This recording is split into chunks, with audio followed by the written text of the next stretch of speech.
A lot of the times, people say that they understand you and what you're saying, or they understood what you meant by what you said.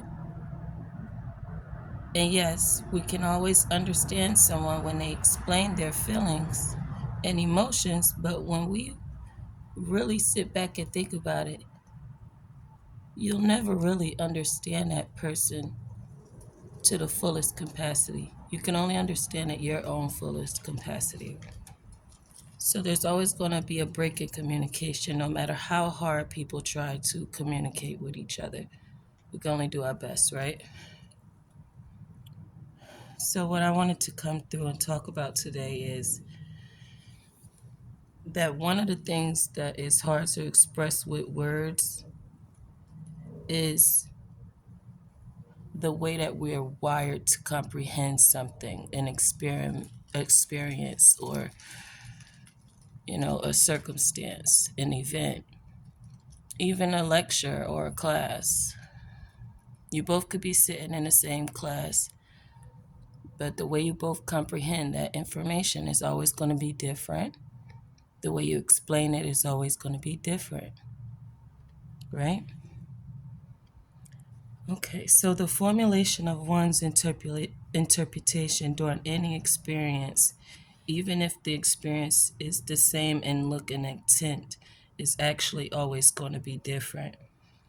That interpretation began before words and comprehension.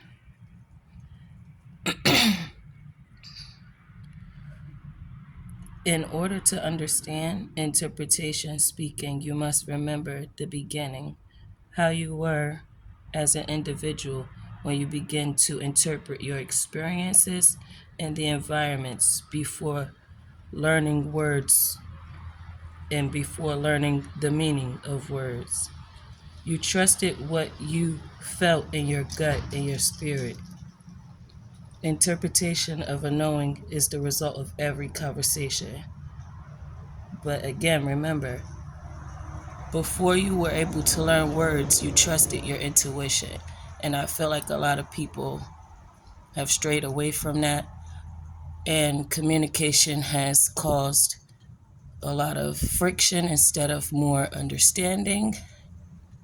And I think that if everybody went back to square one, your intuition,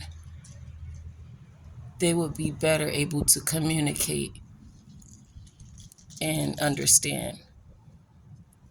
They would be able to communicate with animals. They would be able to communicate with those who are nonverbal, because intuition is a universal thing.